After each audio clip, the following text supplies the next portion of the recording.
What's changed from last Thursday when we last saw you? Anything good?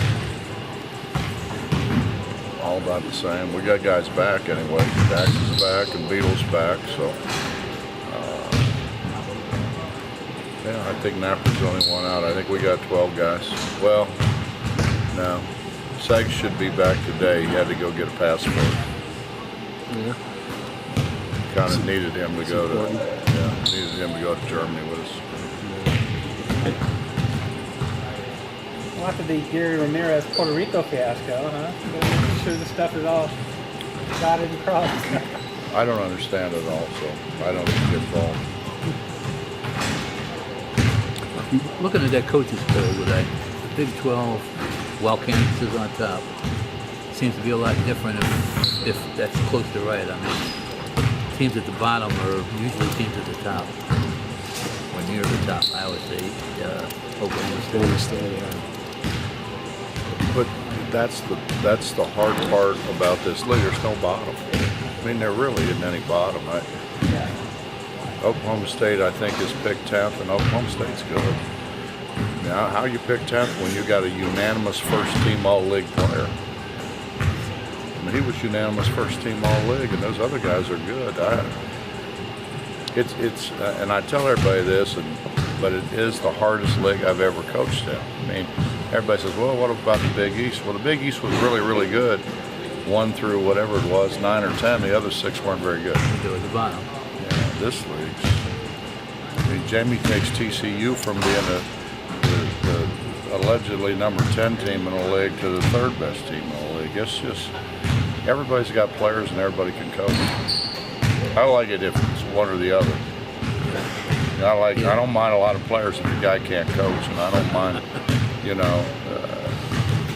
Good coaches with bad players. I mean, if everybody says, well, they're not 5-star players. Well, if the guy can coach, it doesn't matter, So. What about you guys were ranked number 10 in all the coaches? We were what? Number 10. What? Today. Came out today. Well, we were last. No, 10 No, in the nation. nation. 25. We Top were? 25. Yeah. Yeah, I didn't know that. but stop telling us what's wrong with this thing. That kind of shocks me. Really. With the losses that we have, and with Issa not playing the first half of the year, that shocks me.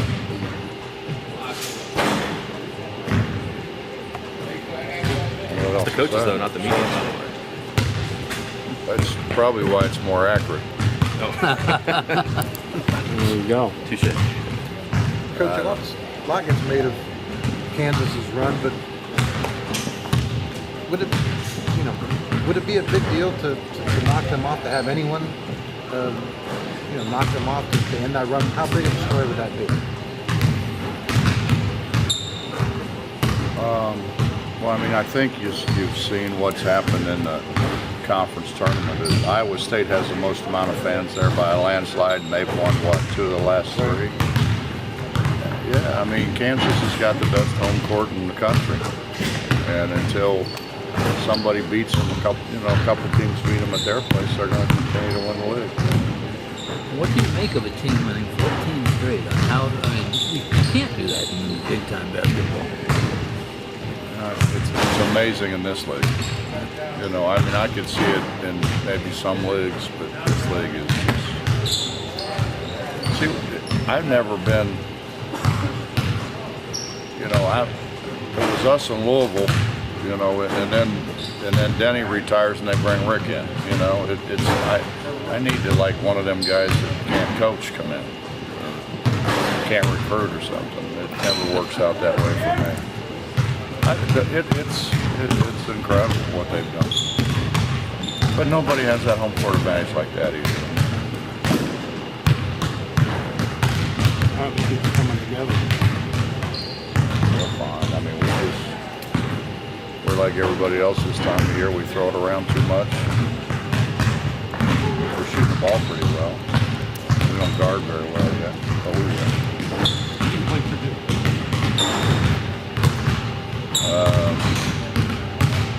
3 Sundays from now. Is that right? 3 Sundays from now. You had reservations about your press. Is that better? I had reservations about the officiating concerning the press. That's going to I happen. think the press will be all right. I don't know. I'm not sure. I mean, they're pretty much saying it's going to be hard to do without coming right out and saying it's going to be hard to do. I mean, we're pretty good half court. And I think that's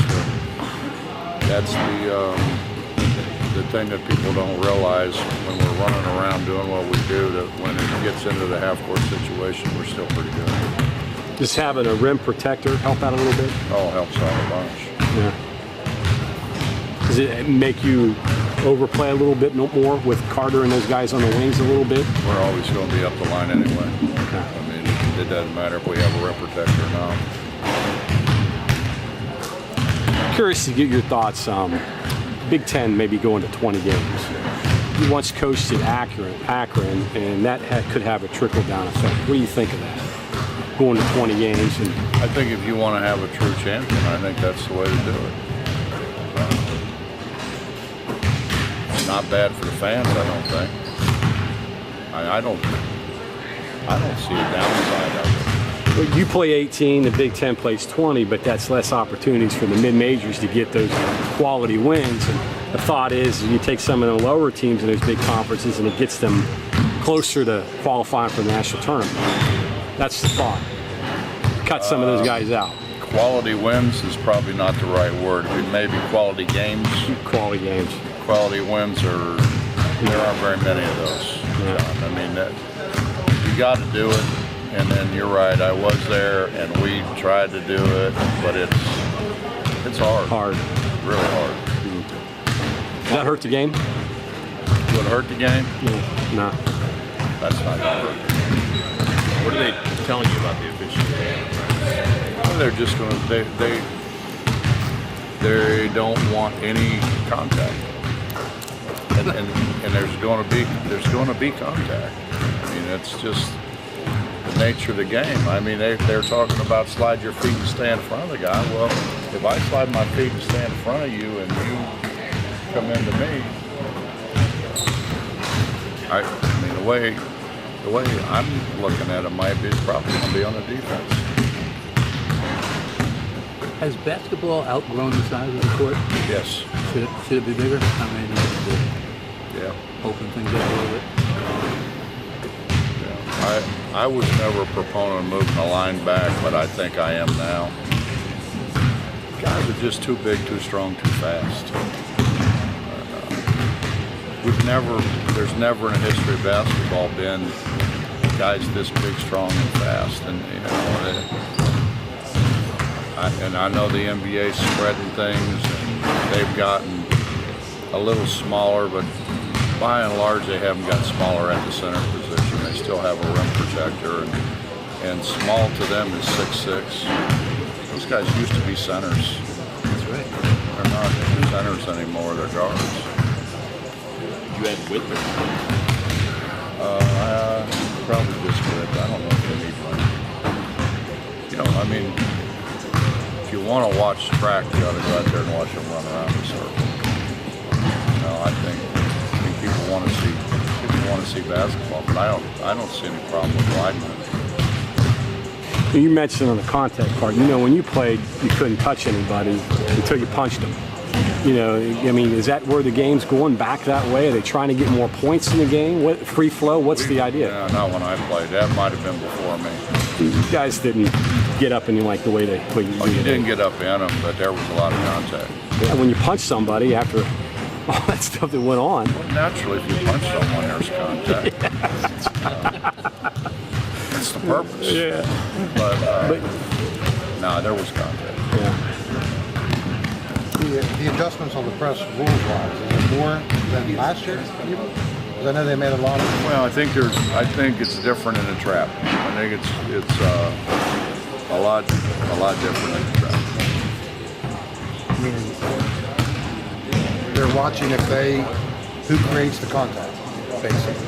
No, in a not trap really. situation. No, they're saying you have to give the offense more space. It's not much of a trap. Point. Right. well, and they impede your space though. Never.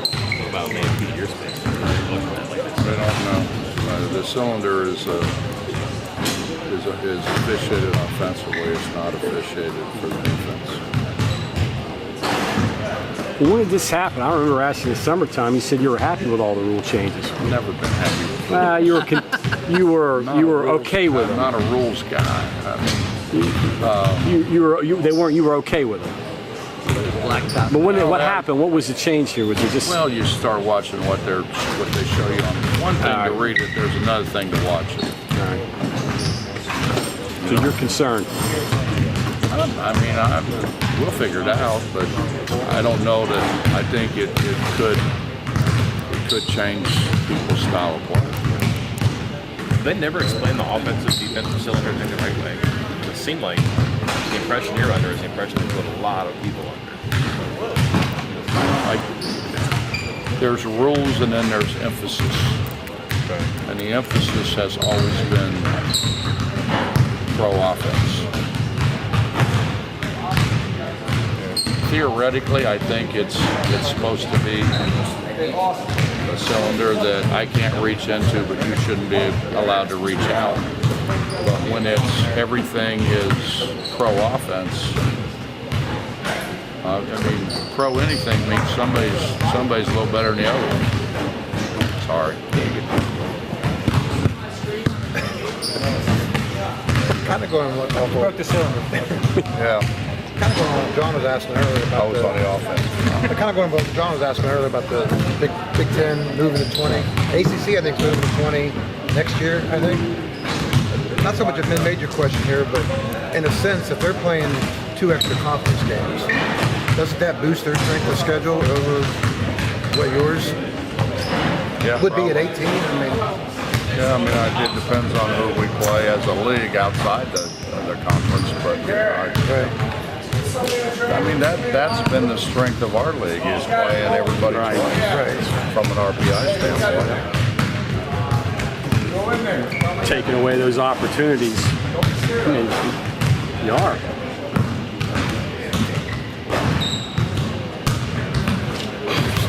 I'm not going to say it. I think if everybody would kind of get together and for the good of the game and realize, and I've been there. I've been NAIA, I've been Division II, I've been like the whole gamut. I understand better than most do. Mm-hmm. They shouldn't be able to compete with us because of everything we're allowed to do that they financially can't do. I mean, they shouldn't be expected to. I mean, a one-game thing, anybody can play bad and lose one game. But, you take any of those people that anybody wants to talk about and say, here's a mid-major who could compete, have them do it every day. Have them do it 18 times in our league or 20 times in those. They can't do it. And so, I think at some point in time, everybody, the Division III people shouldn't have to play by the same rules we play by. We shouldn't have to play by their rules either.